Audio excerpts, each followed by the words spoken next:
आज हम सबसे पहले कीबोर्ड के बारे में जानेंगे। कीबोर्ड एक इनपुट डिवाइस है जो हमारे द्वारा निर्देशों या आदेशों को कंप्यूटर के मस्तिष्क तक पहुंचाते हैं। जैसे कीबोर्ड होता है, माउस है, स्कैनर है, ये सब इनपुट डिवाइस है। तो आज हम सबसे पहले कीबोर्ड के बारे में पढ़ेंगे, कीबोर्ड की संरचना के बारे में पढ़ेंगे, कीबोर्ड को कितने भागों में बांटा गया है इसके बारे में पढ़ेंगे। कीबोर्ड को 4 भागों में बांटा गया है।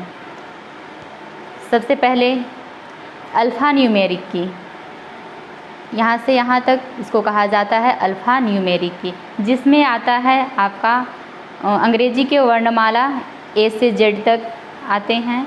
उसके बाद में न्यूमेरिक की 1 से 9 तक के डिजिट आते हैं। ये हमारा है अल्फ़ा न्यूमेरिक की कहा जाता है इसे। और दूसरे नंबर में आता है numeric keypad. Numeric keypad keyboard में यहाँ दिख रहा है, ये है कैलकुलेटर के भांति दिखाई देता है, जिसमें 17 कीज़ होते हैं, जिसमें 0 से 9 तक के अंक होते हैं, गणितीय अंक होते हैं। इसमें दिख रहा है आप लोगों को ये एरो चिन्ह दिख रहा है, ये पेज अप का है साइन, ये 2 में दिख रहा है एरो चिन्ह, ये है पेज डाउन का, लेफ्ट राइट का चिन्ह दिखाई देता है। इसमें आता है ये नमलोक, यहाँ ये नमलोक भी आता है, ये न्यूमेरिक कीपैड कहलाता है।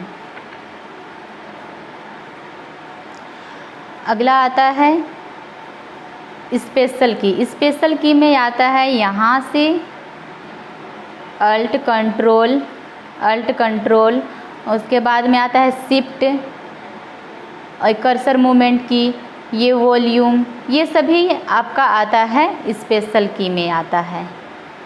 इतना हो गया। उसके बाद में चौथे नंबर में आता है F1 से F12 तक, ये है हमारा फंक्शन की होता है।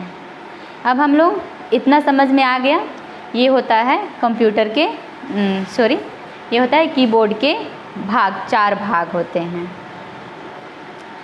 अब फंक्शन की में क्या क्या होता है, क्या क्या फंक्शन होता है, उसके बारे में हम लोग पढ़ेंगे।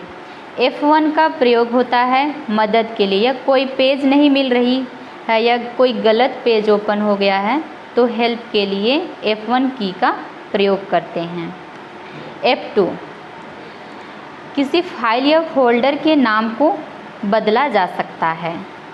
F3 का प्रयोग सर्च या खोजने के लिए किया जाता है। F4 का प्रयोग इंटरनेट एक्सप्लोरर के अंदर एड्रेस बार को खोजने के लिए किया जाता है। इंटरनेट एक्सप्लोरर एक ब्राउज़र है। इसके बाद में आता है F5 का प्रयोग रिफ्रेश करने के लिए किया जाता है। F6 का प्रयोग 2 बार प्रेस दबाने से MS वर्ड में मेन्यू बार खुल जाता है।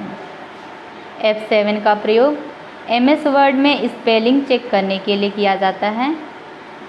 F8 का प्रयोग रिबूट करने के लिए किया जाता है। जैसे सिस्टम को एक बार चालू करते हैं तो उसे बूट कहते हैं, और चालू करके बंद करते हैं तो फिर से चालू करते हैं, उसे रिबूट कहते हैं। उसके बाद में आता है आपका F9। MS वर्ड में सिलेक्शन को हटाने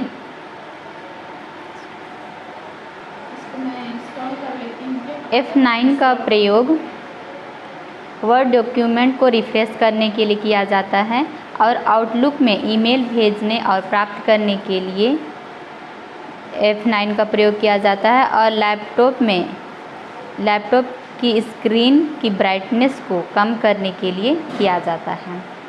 F10 का प्रयोग डेस्कटॉप में राइट क्लिक होता है।